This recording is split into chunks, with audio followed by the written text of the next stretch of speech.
கொஞ்ச நாள் ஆச்சு நான் ரெக்கார்டிங் கொடுத்து. சாரி, நண்பர் ஒருத்தர் வந்து யூஎஸ்லேருந்து ஒரு ஜாதகம் அமைச்சிருந்தார். ஜாதகம் அமைச்சிட்டு இந்த பெண்ணுக்கு வந்து ஏன் 2 திருமணத்துக்கு மேலே நடந்தது, இப்போ 3வது திருமணம் நடந்து முடிஞ்சிருக்கு, இந்த திருமணம் நிலைக்குமா அப்படின்றது கேள்வி. இந்த ஜாதகத்தை பார்க்கும்போது பார்த்தீங்கன்னா எக்கச்சக்கமான விதிகள் இருந்தது. ஒரே ஜாதகத்தில் இத்தனை விதிகள் கிடைக்கிறதுன்றது பெரிய விஷயம். இதை வந்து உங்ககிட்ட பகிரும்போது இது எல்லாருக்கும் வந்து ரொம்ப யூஸ்ஃபுல்லாக இருக்கும் அப்படின்ற ஒரு எண்ணத்தில் இதை பகிர்றேன். ஜாதகத்தை பாருங்கள், பார்த்துட்டு இந்த வீடியோவை ஃபுல்லாக பாருங்கள். 20-25 விதிகளுக்கு மேலே வரும். இது உங்களுக்கு பிடிச்சிருந்ததுன்னா மற்றவங்களுக்கு ஷேர் பண்ணுங்கள், நம்ம வீடியோவை லைக் பண்ணுங்கள், எல்லாருக்கும் இதை உங்கள் நண்பர்களுக்கு இதை கொடுங்க. ஓகே, இப்போ நம்ம வந்து ஜாதகத்தை நான் வந்து ஷேர் பண்ணுறேன், ஜாதகத்தை பாருங்கள்.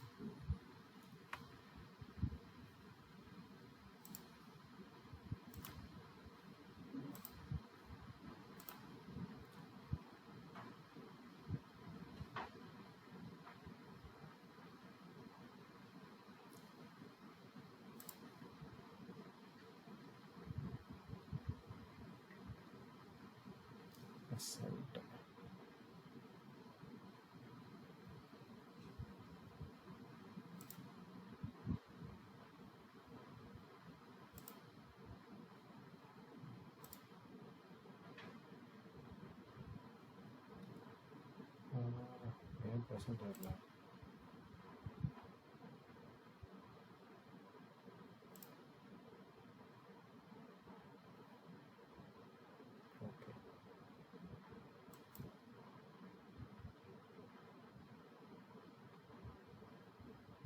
ஓகே, இந்த ஜாதகத்தை பார்த்தீங்கன்னா இந்த பெண் பிறந்தது வந்து 5/10/1990 8:38 AM பிறந்திருக்காங்க. நியூ டெல்லியில் பிறந்திருக்காங்க.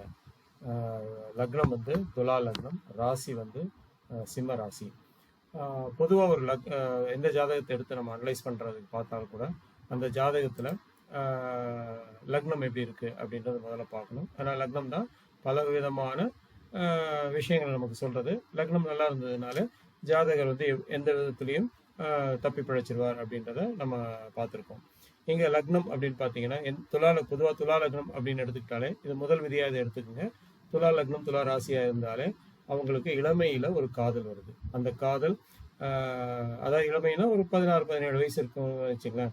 அந்த வயசில் ஒரு காதல் வருது. அந்த காதல் சக்ஸஸ் ஆகி 22-23 வயசுலேயே அவங்களுக்கு திருமணம் நடந்ததுன்னா இந்த திருமணம் அதிகமாக நிலைக்கிறது இல்லை.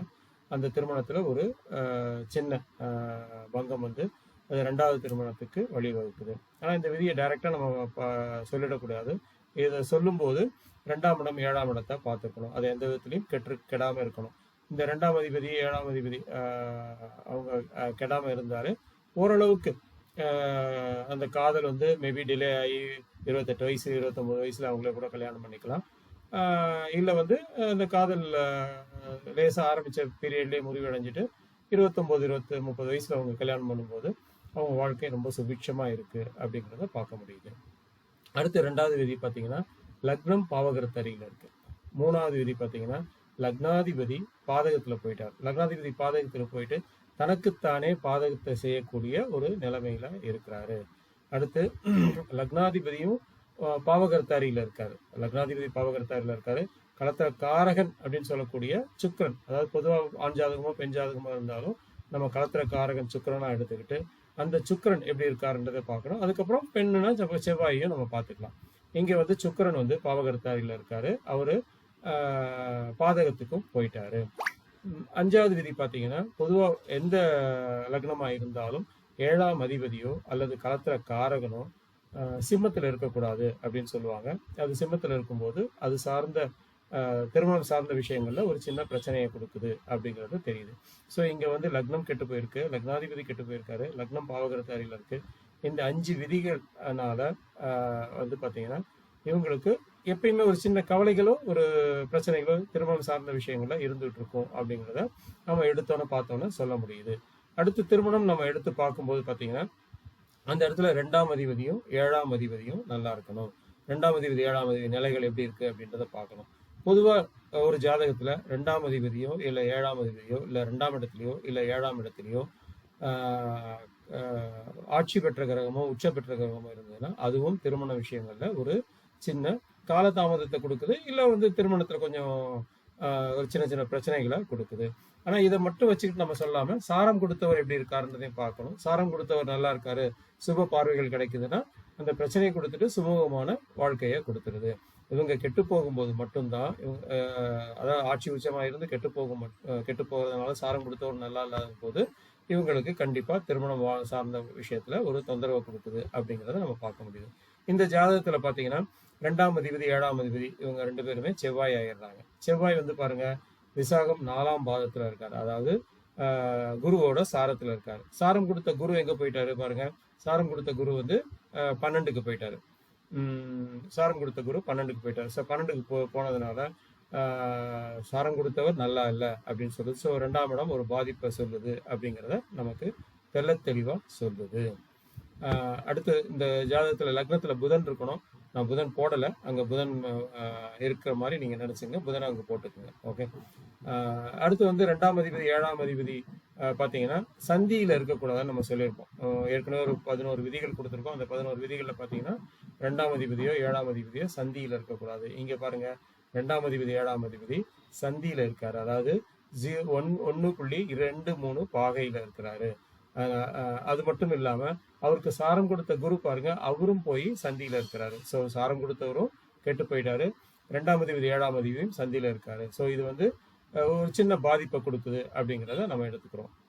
அடுத்த விதி பாத்தீங்கன்னா 2ஆம் இடத்துக்கு சனி பார்வை இல்ல பாவர்கள் பார்வை கூடாது. 2ஆம் இடத்துக்கும் சில 7ஆம் இடத்துக்கும் 2ஆம் அதிபதிக்கும் 7ஆம் அதிபதிக்கும் பாவர்கள் பார்வை கூடாது. இங்க பாருங்க 2ஆம் இடத்துக்கு சனி பார்வை 3ஆம் பார்வையா சனி பார்க்குது, கேது வந்து 3ஆம் பார்வையா 2ஆம் இடத்தை பார்க்குது, 2ஆம் அதிபதி 7ஆம் அதிபதியை பார்க்குது. ஸோ இதுவும் இவங்க திருமணத்துக்கு ஒரு திருமணத்தில் ஒரு சின்ன பிரச்சனைகள் இருக்கு அப்படிங்கிறத சொல்லுது. அடுத்து 7ஆம் அதிபதியும் கலத்திரக்காரகன் சுக்கிரனும் எந்த விதத்திலையும் பாதிப்படையக்கூடாது அப்படிங்கிறது நம்ம பார்க்கணும். இவங்க பாதிப்படைஞ்சாங்கன்னா அது தாரதோஷத்தை கொடுக்குது. இங்க பாருங்க 2ஆம் அதிபதி 7ஆம் அதிபதி பெண்ணுக்கு கலத்திரக்காரன் நம்ம சுக்கிரன் எடுத்துக்கிட்டாலும் அவரு பாதிப்படைஞ்சிருக்காரு.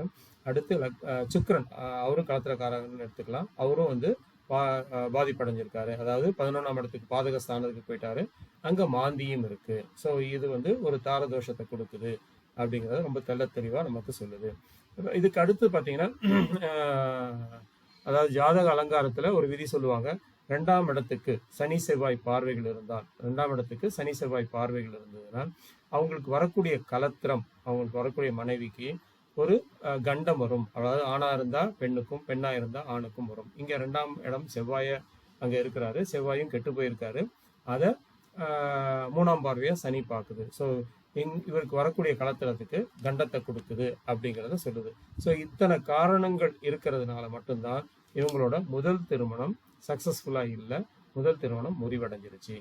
ஓகே, முதல் திருமணம் முறிவடைஞ்சிருச்சுன்னு சொல்றேன். இப்போ 2ஆவது திருமணம் அப்படின்னு பார்க்கும்போது அது 2ஆம் திருமணம் ஏன் வந்து இவங்களுக்கு வந்து சாதகமா இல்லை பாதகமா அமைஞ்சது அப்படின்னு பார்க்கும்போது, பொதுவா 2ஆம் திருமணம் நல்லா இருக்கணும் அப்படின்னா 7ஆம் அதிபதி கெட்டு 11ஆம் அதிபதி வலுத்து 9ஆம் அதிபதி சுபத்துவம் பெறணும். அதாவது இவங்க எந்த பெண் ஜாதகத்திலையும் பார்த்தீங்கன்னா 7ஆம் அதிபதி கெட்டு 9ஆம் அதிபதி சுபத்துவம் பெற்று 11ஆம் அதிபதி வலுத்ததுன்னா இவங்களுக்கு 2ஆவது திருமணம் நடந்ததுன்னா, இல்லை வந்து ஒரு 2ஆம் தாரமா இவங்க போனாங்கன்னா, கணவனை இழந்தையோ மனைவி இழந்தவங்களையோ அந்த திருமணம் பண்ணும்போது இவங்களுக்கு 2ஆம் திருமணம் சுபத்துவமா இருக்கு, நல்லபடியாவே இவங்க வாழ்க்கை அமையுது அப்படிங்கிறத பார்க்க முடியுது. ஆனா இங்க 2ஆம் அதிபதி கெட்டு போயிருக்காரு, 7ஆம் அதிபதி கெட்டு போயிருக்காரு, 9ஆம் அதிபதி பார்த்தீங்கன்னா புதன் வந்து லக்னத்துல இருக்கிறதா எடுத்துங்க, இங்க விட்டு போயிடுச்சு. இங்க அவர் வந்து பாவகர்த்தாரில இருக்கார், புதன் வந்து பாவகர்த்தார் இருக்கார். 9ஆம் இடத்துக்கு பார்த்தீங்கன்னா 8ஆம் பார்வையா சனி பார்க்குறாரு, சனி 8ஆம் பார்வையா செவ்வாய் பார்க்குறாரு, 10ஆம் பார்வையா சனி பார்க்குறாரு. ஸோ 7ஆம் அதிபதி 7ஆம் இடம் கெட்டு போயிருக்கு, பிளஸ் 9ஆம் இடம் வந்து சுபத்துவம் பெறலை. 11ஆம் அதிபதி பாருங்க 12க்கு வந்துட்டார். 11ஆம் அதிபதி இங்க 12க்கு வந்து அவரும் வந்து சுகஸ்தான அதிபதியும் 6ஆம் அதிபதியான குருவோட சேர்ந்து மறைஞ்சிட்டாரு. ஸோ இதுவும் இவங்களுக்கு திருமண வாழ்க்கையில உள்ள ஒரு பிரச்சனையை சொல்லுது. இதனாலதான் இவங்களுக்கு 2ஆம் திருமணம் சரியா அமையல, 2ஆம் திருமணமும் முறிஞ்சு போயிடுச்சு. ஸோ இங்க 2ஆம் இடத்துக்கு சனி பார்வை செவ்வாய் பார்வை இருந்ததுன்னா கலத்திரத்துக்கு ஒரு விபத்தையோ இல்லை கண்டத்தையோ கொடுக்குன்னு சொல்லியிருக்கோம். 2ஆம் திருமணத்தில் இவங்களுக்கு பார்த்தீங்கன்னா கணவர் வந்து இறந்து போயிட்டாரு. அடுத்து வந்து மேலும் இது ஒரு விதியை மட்டும் வச்சுட்டு நம்ம சொல்லக்கூடாது, மேலும் எத்தனை விதிகள் இதுல இருக்கு அப்படிங்கிறத பார்க்கலாம். இப்ப பாருங்க, கேது வந்து அஷ்டகாம்சம் வாங்கியிருக்கார். அதாவது அஷ்டகாம்சம் நம்ம எப்படி சொல்லுவோம்னா, தான் இருக்கிற இடத்துல இருந்து, அதாவது கேது வந்து தான் இருக்கிற ராசியில இருக்கிற இடத்துல இருந்து அம்சத்துல 8வது இடத்துல இருக்கும்போது அது அஷ்டகாம்சம் அப்படின்னு சொல்லுவோம். அந்த அஷ்டகாம்சம் திருமண வாழ்க்கையில ஒரு திருப்தியின்மையை கொடுக்குது. நிறைய பேருக்கு அது திருமணம் நடக்காமலும் இருக்கு, அப்படியே நடந்தாலும் அவங்களுக்கு ஒரு திருப்தியின்மையை கொடுக்குது. ஸோ இதுவும் இந்த துணை விதியும் இங்க வந்து இந்த பொண்ணுக்கு ஏன் 2வது திருமணம் சரியில்லை அப்படின்றதுக்கு வலு சேர்க்குது. அடுத்து நம்ம வந்து பொதுவாக எந்த ஜாதகத்துலையும் பெண் ஜாதகமாக இருந்தாலும் சரி, ஆண் ஜாதகமாக இருந்தாலும் சரி, நம்ம நவாம்சத்தை பார்க்கணும். நவாம்சத்துல 7ஆம் அதிபதி எப்படி இருக்காரு அப்படின்ட்டு. ஸோ இங்க ராசியில 7ஆம் அதிபதியும் கெட்டு போயிருக்காரு. நவாம்சத்துல பாருங்க, நவாம்சத்துல 7ஆம் அதிபதி சுக்கிரன், அதனால 7ஆம் அதிபதி செவ்வாய் தான். அதாவது ரிஷப லக்னம், லக்னத்துக்கு 7ஆம் அதிபதி செவ்வாய். செவ்வாய் இங்க வந்து பாருங்க அம்சத்துல நீசம் ஆயிட்டாரு. ஸோ அம்சத்துல நீசமானதுனால இந்த திருமண வாழ்க்கை இவங்களுக்கு சக்சஸ்ஃபுல்லா இருக்காது, திருமணத்துல ஒரு பிரச்சனை இருக்கு அப்படிங்கிறத ரொம்ப கிளியரா சொல்லுது. அதுக்கு அடுத்தது பாத்தீங்கன்னா 7ஆம் பாவாதிபதி அல்லது கலத்திர காரகனுக்கு சனியோட தொடர்பு வந்துச்சுன்னா, எந்த விதத்திலையும் சனியோட தொடர்பு வந்துச்சுனால அது வந்து ஒரு பழைய கலத்திரம், அதாவது திருமணமாயி நிச்சயமாய் பிரிஞ்சு நிச்சயமாய் நின்ன திருமணம் ஆணோ பெண்ணோ இருக்கலாம், இல்லை 2ஆம் திருமணமா இருக்கலாம். அந்த மாதிரி இருக்கிற ஒரு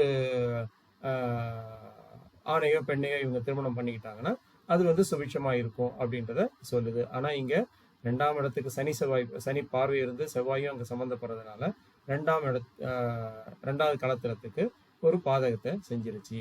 அடுத்தது பாத்தீங்கன்னா அம்சத்துல லக்னத்துல சுக்கிரனோ கேதுவோ இருந்தாலும் அது காரக பாவனாஸ்தியா வேலை செய்யுதுன்றதை நம்ம ஏற்கனவே விதியா பார்த்திருக்கோம்.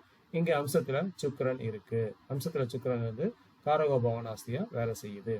அதுக்கு அடுத்த ரூல் எடுத்துக்கிட்டு பாத்தீங்கன்னா 9ஆம் அதிபதி புதன் வந்து அடுத்து தொடர்றத பாத்தீங்கன்னா செவ்வாயை தொடுறாரு. அடுத்து அதாவது புதன் லக்னத்துல இருக்காரு, லக்னத்துக்கு அடுத்தது செவ்வாயை தொடுறாரு, செவ்வாயை தொட்டு கேதுவையும் தொடுறாரு. இதுக்கு இடையில மாந்தியும் வந்து தனுசுல இருக்கு. இல்ல செவ்வாய் தொட்டு கேதுவையும் தொடுறார். இது செவ்வாயும் கேதுவையும் தொடுறதுனால 9ஆம் அதிபதியும் பாக்கிய குறைபாடு ஏற்படுது அப்படிங்கிறத நம்ம பார்க்க முடியுது.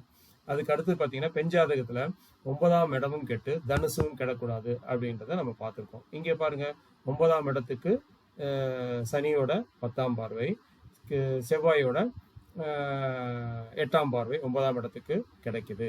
9ஆம் அதிபதி பாவகர்த்தாரியில போயிட்டாரு.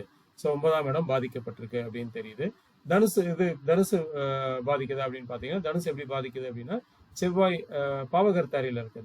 தனுசுக்கு வந்து சுபர் பார்வை எதுவுமே இல்லை, அது இல்லாம பாவகர்த்தாரியில இருக்கு தனுசு. ஸோ தனுசுவும் இங்க கெட்டு போனதா நம்ம எடுத்துக்கலாம். இதுவும் ஒரு பெண் ஜாதகத்துல உள்ள ஒரு பிரச்சனையே சொல்லுது.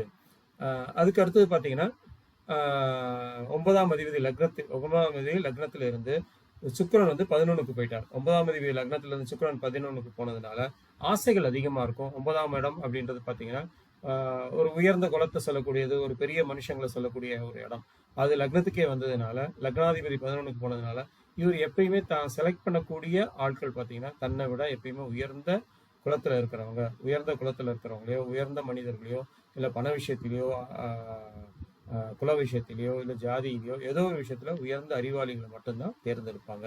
ஆனா இங்க வந்து 9ஆம் அதிபதி கெட்டு போனதுனால, 9ஆம் இடமும் கெட்டு போனதுனால இவங்க அந்த மாதிரி தேர்வுகள் செய்யாம இருந்திருந்தாங்கன்னா ஒருவேளை இவங்க வாழ்க்கை சுபிட்சமா இருந்திருக்கும் அப்படிங்கிறத நம்ம பார்க்க முடியுது. அடுத்து பார்க்கும்போது 3, 7, 11ஆம் அதிபதிகள் எந்த விதத்திலையும் பாதிப்படையக்கூடாது அப்படிங்கிறத பார்த்துருக்கோம். இங்க பாருங்க, 3ஆம் அதிபதி குரு, அவர் வந்து 12ல உட்காந்துட்டாரு. 11ஆம் அதிபதி சூரியன், அவரும் வந்து 12ல உட்காந்துட்டாரு.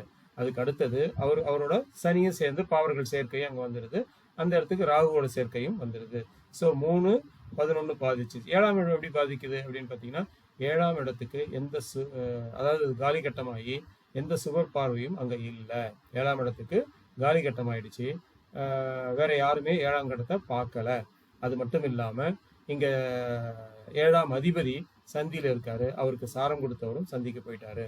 அதனால இங்க 7ஆம் அதிபதியும் பாதிக்கப்பட்டிருக்கு. 3, 7, 11 பாதிக்கப்பட்டிருக்கு அப்படிங்கிறத நம்ம பார்க்க முடியுது. ஸோ 3, 7, 11 பாதிக்கப்பட்டாலே வரக்கூடிய கலத்திரம் அப்படின்றதுக்கு அவங்களுக்கு கொஞ்சம் வீரிய குறைபாடுகள் இருக்கிறதுக்கு வாய்ப்புகள் இருக்கு அப்படிங்கிறத நம்ம பார்க்குறோம். ஸோ இவங்களுக்கு வரக்கூடிய கலத்திரமும் அந்த மாதிரி இருந்திருக்கும். அதுக்கு அடுத்து விதி பார்த்தீங்கன்னா, சுக்கிரன் வந்து சூரியனிலிருந்து 40 டிகிரிக்கு மேலே போனாலே இது வந்து ஒரு பிரச்சனையை கொடுக்குது அப்படிங்கிறத பார்க்க முடியுது. இங்கே சுக்கிரன் வாங்கின டிகிரி பார்த்தீங்கன்னா மகம் 2ஆம் பாதத்தில் இருக்கு, மகம் 2ல் இருக்கு, சூரியன் வந்து அஸ்தத்தில் இருக்கு. அதனால 45 டிகிரி கிட்டத்தட்ட பார்த்தீங்கன்னா 45 டிகிரி 2 பேருக்கும் வித்தியாசங்கள் ஏற்படுது. ஸோ அது ஒரு காரணமும் இவங்களுக்கு வந்து திருமண வாழ்க்கையில ஒரு பிரச்சனையை சொல்லுது. அப்புறம் பாதக ஸ்தானத்துல எந்த கிரகம் இருந்தாலும் அந்த கிரகம் ஒரு பாதகத்தை செய்யும். இங்க பாருங்க, சுக்கிரனும் சந்திரனும் ஒரே டிகிரியில ஒரே பாதத்துல இருக்காங்க. அதாவது 2 பேருமே கிரக யுத்தம் அப்படின்ற ஒரு கான்செப்ட் எடுத்துக்கலாம். அவங்க கூட மாந்தியும் சேர்ந்து இருக்காரு. அதனால அது பலவீனமாகுது. பொதுவா சுக்கிரனும் சந்திரனும் சேர்ந்தாலே நம்ம என்ன சொல்லுவோம்? சசிபிங்கள யோகம் சொல்லும் போது பாத்தீங்கன்னா இவங்களுக்கு திருமணம் சார்ந்த சிந்தனைகள் அதிகமா இருக்கும், இந்த செக்ஸ் உணர்வுகள் அதிகமாக இருக்கும் அப்படிங்கிறத நம்ம பார்த்துருக்கோம். அந்த மாதிரி விஷயங்கள்ல இவங்க வந்து அதாவது அது சார்ந்த விஷயங்கள்ல ஓவரான பிரியங்கள் இருக்கும் அப்படிங்கிறது தெரியுது. பொதுவாக நம்ம என்ன சொல்லியிருக்கோம்? 7ஆம் இடத்துலையோ 9ஆம் இடத்துலையோ 11ஆம் இடத்துலையோ இந்த சுக்கிரன் சந்திரன் சேர்க்கைகள் வரக்கூடாது. 7ஆம் இடத்துல வந்ததுன்னா இவங்க பொதுவாக ஒரு கல்யாணம் ஆனதுக்கு அப்புறம் ஒரு குழந்தையை பெற்று கொடுத்துட்டு 2வது திருமணத்துக்கு போயிடுறாங்க. 2ஆம் திருமணம் அவங்களுக்கு சுபிட்சமா இருக்கு. இப்ப 9ஆம் இடத்துல இருக்கும்போது பிரிவினை ஏற்படுது அப்படின்னு சொல்லியிருக்கோம். இது புலிப்பாணி பாடல்ல வரக்கூடிய ஒரு விஷயம்தான். அந்த புலிப்பாணி பாடல்ல 7ஆம் இடத்துல 9ஆம் இடத்துல 11ஆம் இடத்துல இருக்கும்போது என்ன பிரச்சனைகள் வருது அப்படிங்கிறத அவர் சொல்றாரு. அடுத்து 11ஆம் இடத்துல இருக்கும்போது இவங்களுக்கு ஒன்றுக்கும் மேற்பட்ட திருமணங்கள் நடக்குது. 11ஆம் இடத்துல இருக்கும்போது ஒன்றுக்கும் மேற்பட்ட திருமணங்கள் நடக்குதுன்னு சொல்லுங்க. அதனால இவங்களுக்கு வந்து 2ஆம் திருமணம் நடந்து முடிஞ்சு கணவர் இல்லாம போய் 3ஆம் திருமணம் நடந்ததுக்கு இதுவும் ஒரு காரணம். இந்த சசிபிங்கள யோகமும் இவங்களுக்கு காரணம். அதுக்கு அடுத்த ரூல் பாத்தீங்கன்னா, கலத்திர காரகன் கெட்டு அவர் பாதகத்துக்கு போயிட்டார். கலத்திர காரகன் பாத்தீங்கன்னா பாதகத்துக்கு போயிட்டாரு. 2, 7, 11ஆம் அதிபதிகள் கெட்டாலும் 2ஆம் திருமணம் நிலைக்கவில்லை. 2ஆம் அதிபதி கெட்டு போயிட்டாரு, 7ஆம் அதிபதியும் கெட்டு போயிட்டாரு, 11ஆம் இடமும் இவங்களுக்கு பாதகமா அமைஞ்சிருச்சு. 11ஆம் அதிபதி 12க்கு போயிட்டார், வீடு கொடுத்த சுக்கிரனுக்கு வீடு கொடுத்த 12க்கு போயிட்டாரு. ஸோ இங்க 9ஆம் இடமும் இந்த பெண்ணுக்கு கெட்டு போயிருக்கு, 9ஆம் அதிபதியும் கெட்டு போயிட்டாரு. இதுதான் பெரிய காரணம் இந்த பெண்ணுக்கு 2ஆம் திருமணம் நிலைக்கல. ஆனா இந்த பெண்ணுக்கு பாத்தீங்கன்னா 12ஆம் இடத்துல சூரியன் 11ஆம் அதிபதி சூரியன் குரு இருக்காரு. பாதகத்துக்கு சுக்கிரன் பாதகத்துக்கு போயிட்டாரு, மாந்தியோட சேர்ந்து இருக்காரு. 2ஆம் இடத்துக்கு சனியோட பார்வைகள் இருக்கு, கேதுவோட பார்வைகள். இதனால 2ஆம் இடம் 7ஆம் இடமும் அஃபெக்ட் ஆயிருக்கு. ஸோ எந்த கலத்திரம் வந்தாலும் இவங்களுக்கு அது தங்காது. அது தங்கணும்னா அதுக்கேற்ற பரிகாரங்கள் பண்ணணும். அந்த பரிகாரங்கள் என்னன்றதை நான் அடுத்த வகுப்புல சொல்றேன். இங்க பரிகாரங்கள் நம்ம பொது வெளியில சொல்லும் போது அது வந்து விமர்சனத்துக்கு ஆளாகலாம். அதனால அடுத்த வகுப்புல வரும்போது கேளுங்க, கண்டிப்பா இதுக்கான பரிகாரங்கள் சொல்லலாம். இந்த பரிகாரத்தை அவங்க யூஸ் பண்ணியிருந்தாங்கன்னா கண்டிப்பா இவங்களுக்கு 3வது திருமணம் நிலைக்கும். இந்த பரிகாரத்தை தான் நான் அவர்கிட்ட சொல்லியிருக்கேன். பார்க்கலாம் எந்த அளவுக்கு இது வந்து சக்சஸ்ஃபுல் ஆகுதுன்றதை. அதுக்கு அடுத்து பார்க்கும்போது அயன சயனஸ் ஸ்தானத்துல பாத்தீங்கன்னா 12ஆம் இடம் அயன சயன சதுர்ஸ்தானம். அதுல 3 கிரகங்கள் இருக்கு. எப்பயுமே ஒரு இடத்துல கிரக கூட்டங்கள் இருந்ததுன்னா அது வந்து ஒரு தொந்தரவுகளையோ பிரச்சனையோ கொடுத்து அவங்கள சன்னியாசி வாழ்க்கைக்கு நோக்கி நகர்த்துது. அதுவும் இல்லாம 12ஆம் இடத்துக்கு ராகுவோட பார்வையும் இருக்கு. ஸோ ராகுவோட பார்வை அங்க இருக்கிறதுனால இவங்களுக்கு 4 கிரகமும் 12ஆம் இடத்தோட சம்பந்தப்படுது. ஸோ அயன சயன சுகம் சுத்தமா பாதிக்கப்பட்டிருக்கு. ஸோ இந்த பாதிப்புக்கு ஏத்த கணவரை இவங்க தேர்ந்தெடுத்திருக்கணும். இல்ல இந்த பாதிப்புக்கான பரிகாரங்களை ஒழுங்கா பண்ணியிருக்கணும். அது பண்ணாங்களான்னு தெரியல. கண்டிப்பா வந்து அந்த பரிகாரங்களை நான் சொல்லியிருக்கேன். அடுத்த கிளாஸ் வரும்போது நான் கண்டிப்பா இந்த பரிகாரங்களை உங்களுக்கு சொல்றேன். இத்தனை விதிகள், அதாவது கிட்டத்தட்ட பாத்தீங்கன்னா 25 விதிகளுக்கு மேல நம்ம பார்த்திருக்கோம். இந்த 25 விதிகளும் இந்த ஜாதகத்தோட ஒத்து வர்றதுனால இந்த பெண்ணுக்கு 2ஆம் திருமணம் முடிஞ்சு 3ஆம் திருமணம் அமைஞ்சிருக்கு. இந்த 3ஆம் திருமணமும் இவங்க வந்து சக்சஸ்ஃபுல்லா பண்ணணும்னா நம்ம சொன்ன பரிகாரத்தை ஒழுங்கா பண்ணியிருக்கணும். அப்படி இல்லைன்னா இந்த 3ஆம் திருமணமும் இவங்களுக்கு நல்லபடியா நிலைக்குமா அப்படின்றது ஒரு சந்தேகக்குறியோட தான் இருக்கு. அதை வந்து நம்ம வந்து அவருக்கு எல்லா விஷயங்களையும் சொல்லியிருக்கேன். சொல்லி பரிகாரங்களை பண்ணுங்கன்னு சொல்லியிருக்கேன். பார்க்கலாம், நல்லபடியாக நடக்கிறோம். இந்த பெண் நல்லபடியாக வாழ்க்கையை நடத்துறதுக்கு எல்லாம் வல்ல இறைவன் ஆசீர்வாதம் பண்ணட்டும். நன்றி, வணக்கம் நண்பர்களே. இந்த வீடியோ உங்களுக்கு பிடிச்சிருந்ததுன்னா நீங்கள் எல்லாருக்கும் ஷேர் பண்ணுங்கள். நன்றி, வணக்கம். தேங்க்யூ.